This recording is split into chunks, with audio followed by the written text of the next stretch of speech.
Hala, nakakagulat, no? Saan kaya siya dumaan papunta doon kay PBBM Groups? Doon sa party list ngayon ng senator. Bakit kaya siya naisali doon? Diba? Awan ko ba halos ako mahimatay sa kaiisip? Bakit? Gumamit ba siya ng maskara? Para ma-face to face niya si PBBM? Gumamit ba siya ng sunglasses para hindi niya makita ng mukha ni PBBM na dati noon na kumakandidato pa lang siya, ang dami niyang mga patutsana, paninira kay PBBM.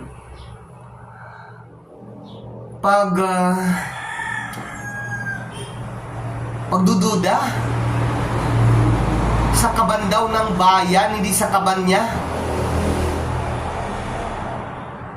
Kasi nadiktahan niya lang siya noon dati. Ito yon ang may pakana.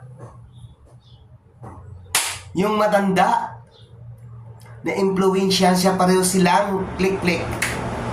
O nakakapagtaka nga, kayo, taong bayan, kayo na ang bahala humusga kay Manny Pacquiao.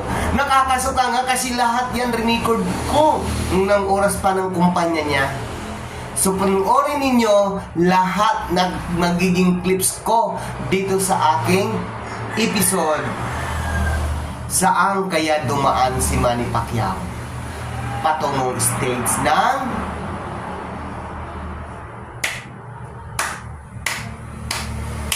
ng mga line-up ni PBBM.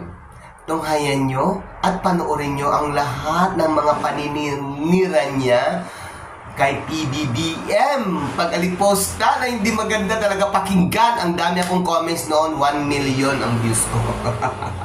Pero ito po yon, panoorin nyo at nakakapagtaka kung saan ba siya dumaan patungong ibabaw ng stage para ipresenta ang pangalan niya na siya ay kaalyansa ngayon ng gobyerno ng ating mahal na Pangulo, PBBM. Well said. Marami pong salamat. Our foreign policy is the extension of our domestic policy. And Oh my God. in our foreign policy, we have 3 pillars. First, Hilahin ko silang lahat papuntang kulungan. Kaya nga sabi ko, mega prison eh. Hihilain, Pacquiao? Ano yun, kalabaw?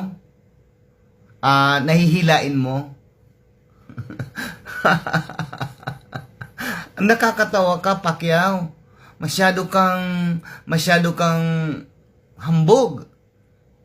Nakilala ka lang sa pagbuboxing. Nanalo ka, naging milyonaryo ka. Pero hindi mo alam kung saan ka nang galing.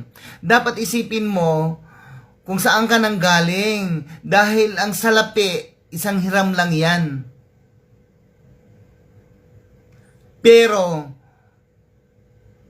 alalahanin mo, bata ka pa, matagal ka pang mamatay. Kailangan mo pa ng maraming pira, kakainin mo at saka yung pamilya mo. Huwag kang magsasalita sa kapatao mo. Maka-Diyos ka pa naman. Anong ibig mong sabihin na hihilain papuntang kulungan? Ano yan? Ano yan? Mga ano sila? Mga laruan? Nasasabihin mo hihilain mo sila? At sino ka? Sino ka ba na magsasalita na hihilain mo sila? 1986 up to 2016, pinagkaisahan ang Marcos family. May nakita ka ba sa kulungan? May nakulong sa kanila? Ha? Baka manalo si BBM, ikaw ang bit-bitin sa kulungan, hindi hihilain. Tandaan mo yan, Pacquiao, ha? Di ba? Ang lakas mong manampalataya sa Diyos mo. Di ba? Pero yung bunganga mo, ang mga salita mo, demonyo ang katabi mo.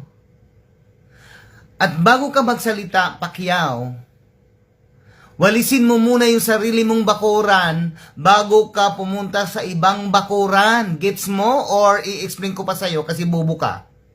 Alam mo, Si Raulo lang ang bubuto sa'yo. Wala kang kwalifikasyon para maging presidente, ambisyoso ka. Ang pagka-presidente, malaking responsibility dyan. Hindi tanga katulad mo, Pacquiao. Makarma ka sana. May salapi ka, kilala ka kasi may salapi ka. Yung mga taong nakapaligid sa iyo, salapi lang ang hanap sa iyo. Bobo, hindi mo iniisip. Nakakaubo. At ito pa, mga sisi. Ang sabi pa niya, maganda pa ang hayop ay nakakakilala ng babae at saka lalaki.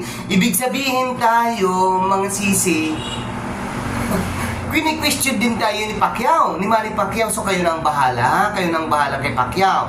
Ngayon, una, para sa akin, subject ko siya para sa Inidoro. The same thing, nung nakaraan niyang eleksyon. Tapos, dahil wala siyang, ano pa naman siya, isa pa rin siyang may-ari ng religious group. Wala siyang galang sa kapwa Pilipino. At akala mo, kahit porke mayaman na siya, minamaliit na lang ang mga Pilipino. Hindi lahat ng mga Pilipino, yung mga mahihirap na Pilipino na katulad natin. Oh. Sabi pa naman niya, mabuti pa raw ang hayop ay kumikilala sa lalaki o babae. So, saan niya binabato yan? Syempre, alam niyo na mga sisi ko, ito yung tunghayan niya kung anong sinabi niya.